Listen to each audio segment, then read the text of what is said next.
Sufism ہے کیا؟ دراصل جو اسلام ہے جو عرب سے نکلا اس میں تو بت پرستی بالکل پہلی بات اس کی پابندی ہے، ایک بات اور یہاں درگاہوں میں قبر کی پوجا ہوتی ہے، دیے جلائے جاتے ہیں، قوالی ہوتی ہے. بہت اچھا. تو یہ میں جاننا چاہتا ہوں یہ فرق کیا ہے؟ بہت اچھا سوال ہمارے درشک اس بات کو جان سکیں. دیکھیے،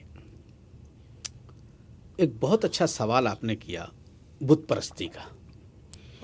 اسلام میں بت پرستی حرام ہے. جی.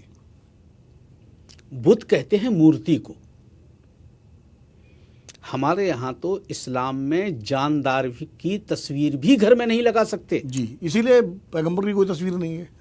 ٹھیک ہے نا، چلیے ہم مان لیتے ہیں کہ پیغمبر کی تصویر اس زمانے میں کوئی سسٹم نہیں تھا، کوئی ریکھا چتر بھی نہیں ہے. آپ دیکھیں نا، آپ بتا ہی نہیں سکتے. آپ ارے جس پیغمبر کے زمین پہ سایہ کی تصویر نہیں ملتی ہے، جی، آپ اس اسلام کو کیسے آپ اس طرح سے کہہ سکتے ہیں کہ بت پرستی سے اس کا کوئی ناتا ہے؟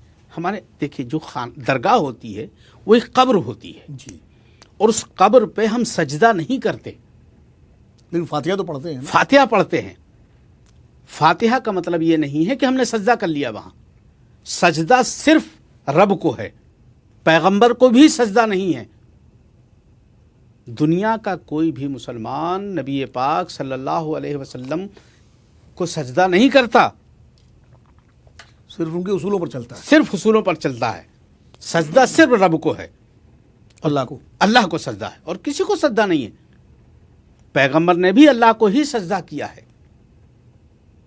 مزاروں کا جہاں تک سوال ہے، ہم لوگ مزاروں پہ جو حاضری دینے کے لیے جاتے ہیں وہ صرف اس نیت سے جاتے ہیں کہ یہ اللہ کے برگزیدہ بندے ہیں. ہمارا عقیدہ یہ ہے کہ یہ اللہ کی بارگاہ میں دعا کریں گے ہمارے حق میں، تو ہماری دعا جلدی قبول ہو جائے گی. بس تو ایک طرح سے وہ ان کو آپ اپنی دعا بتاتے ہیں کہ ہماری یہ منت ہے، بالکل اس کو آپ اللہ تک پہنچائیے. بس ایک وسیلہ ہے ہمارا ان سے، ایک وسیلے کا سلسلہ ہے ان سے. نہ تو ہم وہاں سجدہ کرتے ہیں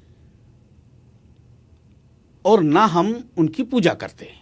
لیکن جسے دیے جلتے ہیں، چادر چڑھائی جاتی ہے. دیکھیے یہ منتیں ہیں، یہ ہر دھرم میں ہے. اسی لیے میں پوچھا، یہ ہر دھرم میں ہمارے یہاں منتوں کا حکم ہے کہ منت ماننی چاہیے کہ ہمارا اگر یہ کام ہو جائے گا تو ہم یہ کر دیں گے، 25 غریبوں کو کھانا کھلائیں. ہندو دھرم میں دیوی کے مندر میں چادر چڑھائی جاتی ہے، چنری چڑھائی جاتی ہے. ویشنو دیوی ہمارے یہاں چادر چڑھائی جاتی ہے، آپ کا چادر چڑھائی جاتی ہے اس میں صوفیزم میں، اور وہاں بھی منت مانی جاتی ہے. وہاں کیرتن ہوتا ہے، قوالی ہوتی ہے.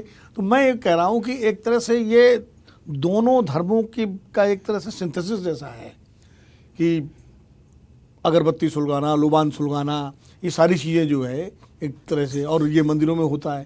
تو اسی لیے وہاں غیر مسلم بھی جاتے ہیں. ان کو لگتا ہے شاید وہ جیسے مندروں میں جا کے دعا کرتے ہیں، پرارتھنا کرتے ہیں، ویسے یہاں آ کے کرتے ہیں.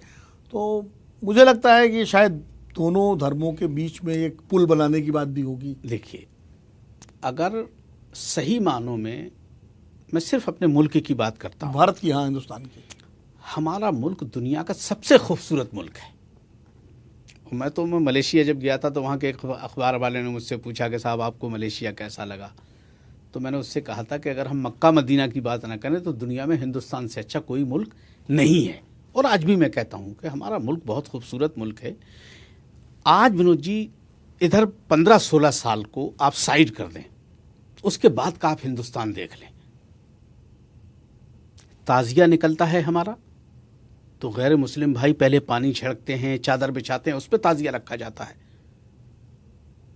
کہیں اگر کسی کی کوئی وہ نکل رہی ہے، یاترا نکل رہی ہے، تو لوگ استقبال پھولوں سے کرتے تھے. جی. اب ان چیزوں رام لیلاؤں میں تو سارا کام مسلمان کرتے تھے سر. اسٹیج بنانے سے لے کے میک اپ، ڈریس، سب پھر راون کا جو پتلا سب کچھ جو ہے. اب یہ چیز آپ کو 2014 کے بعد نہیں دیکھنے کو ملے گی، اور اب شاید آگے بھی دیکھنے کو نہ ملے. جس حساب کا ماحول بنا دیا گیا ہے، اور یہ صرف راجنیتی ہے، کسی کو دھرم سے کوئی لینا دینا نہیں ہے. اگر آپ یہ ویڈیو YouTube پر دیکھ رہے ہیں تو ہمارے چینل کو سبسکرائب کر بیل آئیکن دبائیں، اور فیس بک پر دیکھ رہے ہیں تو ہمارے پیج کو لائک کریں. 8 ملین پلس سبسکرائبر، آپ کے اس بھروسے کے لیے بہت دھنیہ واد.